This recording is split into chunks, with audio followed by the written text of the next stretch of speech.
Engine 32, Engine 31, Truck 32, Rescue 31, respond to map Robert 28 on a possible structure fire on the south side of Yosemite and Bellevue. Hello? This is the fire department. Go ahead. Yes, there's a fire burning on the corner of Yosemite and Bellevue. It's the southwest corner. It's where the hair lift and... It's where the what is? The hair lift and the Maxwell's King used to be. Okay. The hair lift and Maxwell's... Station 31 responding. 201. It was a visible fire as we approached. I could see the fire coming from the Paradise Cleaner sign.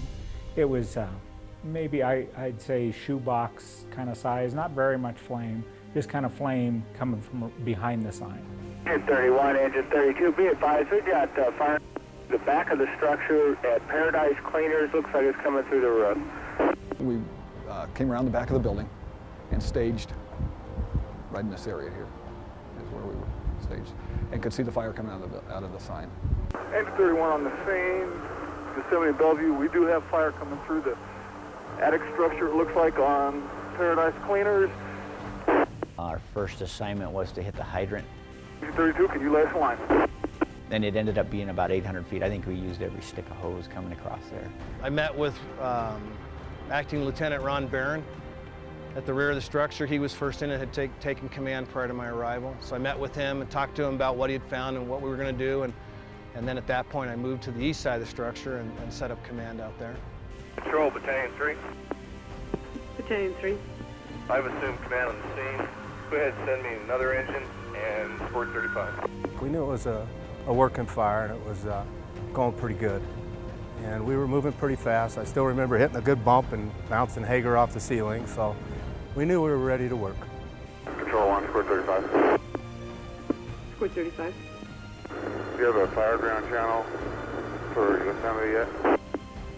That's affirmative, sir. Fire ground 3, fire ground channel 3. So the discussion was, you know, get a crew up on the roof and see what we find there, and maybe get our second crew at the front door of the restaurant and look at that. And at that point, I really don't think we appreciated what we had. We thought it was kind of a low-grade call at that point. Sport 35 on scene, Yosemite. Sport 35, 224.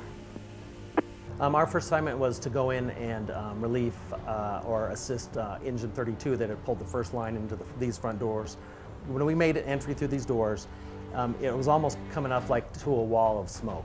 It took us to our knees really quick, real dense smoke, but yet we had no heat. I think that whole night things went slowly built up and escalated, and then as they escalated, it was just a freight train. It's getting worse and worse and worse. Captain Hager climbed the ladder with the hose line. He opened the nozzle for, just a few moments. And what I specifically remember about that was that what we got back was kind of scalding water. It was extremely hot, so there was obviously more fire than we kind of thought, or I thought we were dealing with. And that's when I walked up to the front of the parapet to make sure that the command was getting the sense of what I was, at that point I was kind of calling it quits. I still remember the building groaning. That's when it blew and went up in the air. A lot of the drop ceiling, the light fixtures, the wiring, all those things were down. It blew me back, the percussion, down the ladder and it just all of a sudden happened. My partners, everybody was screaming for the hose line because when that concussion came in, they got blown off the hose line and they were yelling, hose, hose. A large amount of fire and embers go up in the sky. Way more than I would ever thought would happen. I mean, I'd never seen anything like that before.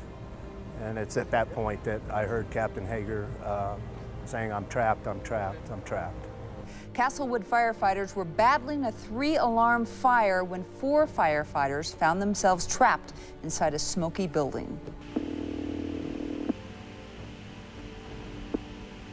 Hi, can you send another ambulance to that structure fire?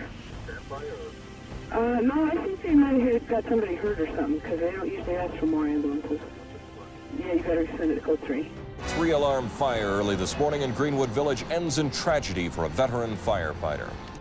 A firefighter in Greenwood Village is dead, and investigators are still trying to figure out tonight what caused a shopping center roof to collapse on top of him.